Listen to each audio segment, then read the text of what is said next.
अस्सलाम वालेकुम friend, I hope कि आप सब लोग खैरियत से होंगे। आज हम सूजी का टुकड़े वाला हलवा बनाने जा रहे हैं, जिसके लिए हमने पानी ले लिया 1.5 कप। चाशनी बनानी है।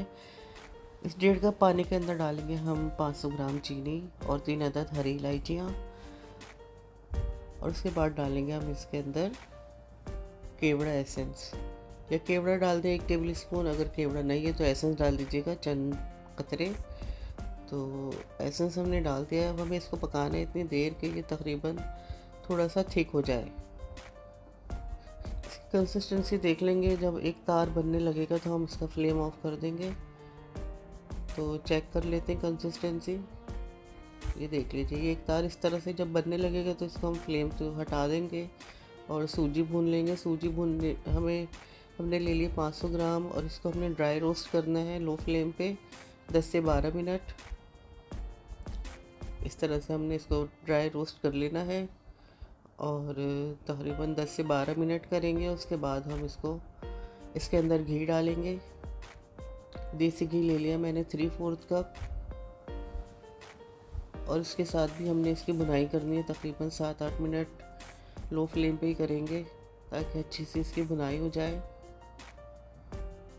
ये देख लीजिए, अच्छी सी इसकी भुनाई हो गई है। अब इस स्टेज पे डालेंगे हम इसके अंदर जो हमने शीरा बनाया था, चाशनी बनाई थी, वो डाल देंगे। लेकिन पहले इसके अंदर से हरी इलायचियाँ निकाल लेंगे। तो इनको हमने डिस्कार्ड कर देना है और इस तरह से हम डाल देंगे इसको सूजी के अंदर, पूरे शीरे को। और इसके बाद हमने इसको मिक्स कर लेना है। जैसे जैसे ये पकता जाएगा, थिक होता चला जाएगा। अगर थोड़ा सॉफ्ट हलवा बनाना है तो हमें इसको ज़्यादा हार्ड नहीं करना होगा और सॉफ्ट ही हम इसको उतार लेंगे। तो मुझे सॉफ्ट हलवा बनाना है तो मैं इसको जल्दी उतार लूँगी, और अगर हार्ड बनाना होगा तो थोड़ा सा हम उसके बाद 2-4 मिनट और पका लेंगे। तो अभी कुक ही हो रहा है, थोड़ा पतला है, थोड़ा सा मैंने और थिक करना है इसको। तो कंसिस्टेंसी आप देख लीजिए, इस तरह हमें इसको मिक्स करते जाना है और ये आहिस्ता आहिस्ता थिक होता चला जाएगा। तकरीबन ये कंसिस्टेंसी हो गई है जो मुझे रिक्वायर्ड है। बस अब मैं इसको ग्रीस थाली में निकालूंगी। थाली मैंने पहले से घी से ग्रीस कर ली थी और उस पर मैं डाल दूंगी इसके अंदर। और ये मैंने फैला दिया था, उसके ऊपर सारा ड्राई फ्रूट डाल दिया है। अगर आपको थोड़ा और हार्ड हलवा चाहिए तो इसको 2 से 3 मिनट मज़ीद पका लीजिएगा और फिर डालिएगा अपनी थाली के अंदर। तो इस तरह से हमने ड्राई फ्रूट्स भी डाल दिए, हल्का हल्का प्रेस कर देंगे।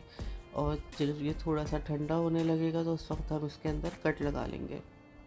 चाहे आप डायमंड शेप दे लें, चाहे स्क्वायर दे लें, जो आपको पसंद है उस हिसाब से इसके ऊपर कट लगा लीजिएगा। और उसके बाद जब ये अच्छा सा ठंडा हो जाएगा फिर हम इसको निकालेंगे। तो ये देख लीजिए, ठंडा हो गया था और इस तरह से हमने इसके पीसेस निकाल लिए। डायमंड कट करे थे और आपको दिखा भी रहे हैं कितना सॉफ्ट है ये। तो बस आपको इसी स्टेज पे फैसला करना है कि थिक रखना है या हार्ड रखना है या सॉफ्ट रखना है।